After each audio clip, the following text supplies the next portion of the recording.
ప్రభునందు పిల్లారా, మరి ఈరోజు విజయవాడ ప్రాంతంలో వరద బాధితుల కొరకై తండ్రి సన్నిధి మినిస్ట్రీస్ షాలేం రాజు గారి యొక్క ఆ ప్రేమని దైవికంగా కనపరుస్తూ మరి ఆ ప్రాంతంలో ఆహారం ఏర్పాటు కొరకై సిద్ధపడ్డారు.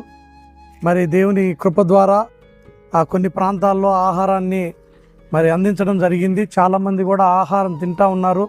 కొన్ని ప్రాంతాల్లో ఇప్పటికీ కూడా నీళ్ళు అలాగే ఉన్నాయి. ప్రజల రాకపోకలకు ఇబ్బందికరంగా ఉంది. కొన్ని ప్రాంతాల్లో అయితే నీళ్ళన్నీ కూడా ఇంకిపోయినాయి, కానీ ఆ సరైనటువంటి వసతులు లేవు. ఆ ఇళ్ళలోకి వెళ్ళినటువంటి నీళ్ళన్నీ ఆ బురద, ఇంట్లో సామానంతా తడిచిపోయి అదంతా రోడ్డు మీద పడేశారు.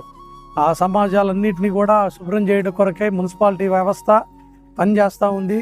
అధికారులు కూడా మరి వారు వంతు వారు సహాయ చర్యలు చేస్తూ ఉన్నారు.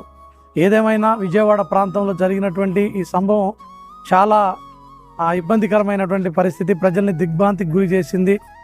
ఆ దేవుడు కృప ద్వారా అనేక మంది ముందుకు వచ్చి మరి వారికి సహాయ చర్యలన్నీ చేస్తూ ఉన్నారు.